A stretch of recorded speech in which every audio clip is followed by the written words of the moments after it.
Thank you for giving me an opportunity to talk about food, food waste, and happiness. My talk has three parts. The first part, I want to talk about the massive food loss and food waste problem we have in Hong Kong and, in fact, in the world. Then I want to share with you that actually this is one problem that you and I have a high degree of control. And then lastly, I want to share some ideas with you about how I see that maybe we can develop a new food culture. Well, before I start, I want to introduce you to my favorite icon in Hong Kong, Big Waster. I'll tell you something about Big Waster in a moment. Well, let's start by talking about how massive the problem is. Hong Kong is only one city in the world, but we throw away 3,600 tons of food waste a day. I think you know that actually it's not just the 3,600 tons. There are a lot of other resources that go into making the food. Thirdly, is actually there's also all kinds of indirect waste because the food has to be stored, it has to be transported, and it has to be packaged. So there is a picture here of the plastic and the paper that is used to pack food. And then lastly, I think you and I also know that food waste is also a climate change problem. As you can see here, food waste alone causes 10% of the world greenhouse gases. I want to also take a look at China's national picture. Estimates show that 6% of China's food production is lost before it reaches the consumer. This is a huge amount of food. Also, food waste itself, 17 to 18 million tons of food waste is thrown away. And research in China shows that the biggest wasters are tourists. Maybe when we are visiting someplace, we like to go out and eat, and maybe we're really more wasteful. Also students, because students sometimes can be very choosy in whether they eat something or not. And then, of course, you and I both know banquets. We tend to over-order. And if you look at the box here, in China, these are the statistics that are really quite frightening. We throw away 30%, nearly 30% of our vegetables, 19% of our meats, and 24% of rice and noodles. Well, the good news is this doesn't have to go on like that because you and I have a lot of control. Perhaps like most people in the cities, we eat 2 or 3 times a day. I eat twice a day. On each occasion, we can choose how to cook, not to waste, what to order, what not to over-order. And if you're running a food business, well, surely it's to your advantage not to waste food. And then if you're an investor in some kind of a food business, surely you want not to generate food waste because that really represents waste. Now, less waste means greater profits for a food business.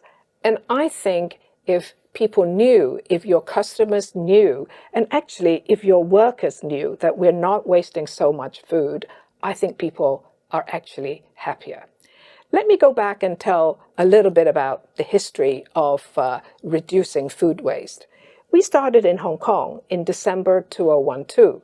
The government started the Hong Kong Food Wise campaign. In 2013, actually grassroots organizations in mainland China started the Empty Plate campaign. And the government really quite liked it, so they adopted it in order to persuade people not to waste specifically at banquets. Now, this year in China, the government has started a new Clean Plate 2.0 campaign. So perhaps it's a message that actually for us in the whole country, including in Hong Kong, we might want to invite Big Waster back to help us. Now, in order not to waste food, whether you're an individual, a food business or an investor in a food business, it does take some brains. What this means is you pay some attention to not wasting food. But if you want some help, Hong Kong has actually produced many manuals working with stakeholders all across different industries to reduce food waste. You can download these booklets and we can start right away. Now, it's hard to talk about anything in the world today without touching on COVID-19. What has happened during this period of time is we're eating more at home. We're buying more food to cook at home. We're also ordering online. We're taking out food a lot more often. And food businesses have had to think about how to transform restaurants into doing takeout meals. There's also a lot of waste, both in terms of food and packaging. We may not have the answers right now, but going forward, we do want to focus on this aspect of our food habits and also see how we can be less wasteful. Now, my idea is it possible to rethink and rebrand the whole eating culture in this region of the world? I want to share some ideas with you. Well, in Chinese culture, we always say eating in Guangdong. Why do we say that? Because Cantonese food is supposed to be amongst the very best. Over the years, Hong Kong has also become famous in Chinese culture about food. In Hong Kong, not only do we serve good Chinese food, we actually provide very high quality international food. But in reframing, rethinking, and rebranding food, my idea is, can we say that eating here, we can cook, we like to eat, we know how to eat, we eat well, we eat clean, we eat wise, and we eat health. That means eating healthily. But at the same time, we structure our food business, we don't waste, and we are low carbon. Can you imagine that if we can rebrand Hong Kong, that we could provide all of those things? Now, but you do need to get started, you do need a number of preconditions. So first of all, we need to improve our food safety laws. Secondly is, let's not eat endangered species. We can take them off our menus altogether. Also, there used to be a practice about cooking and eating with the seasons. And lastly, we already actually have a campaign in Hong Kong of reducing salt and sugar.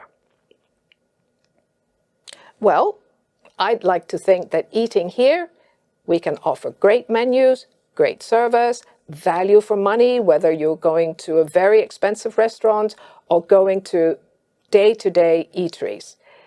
People consider health, how we cook, what we put in the food, and of course, the whole menu, the whole way that we eat and think about food is environmentally sustainable. So dream with me a little bit. Is it possible for our region, that's Hong Kong, Macau, and Guangdong, to imagine that we'll have a 10-year campaign? Because it takes this long to rebrand and change everybody's image as well as our own habits.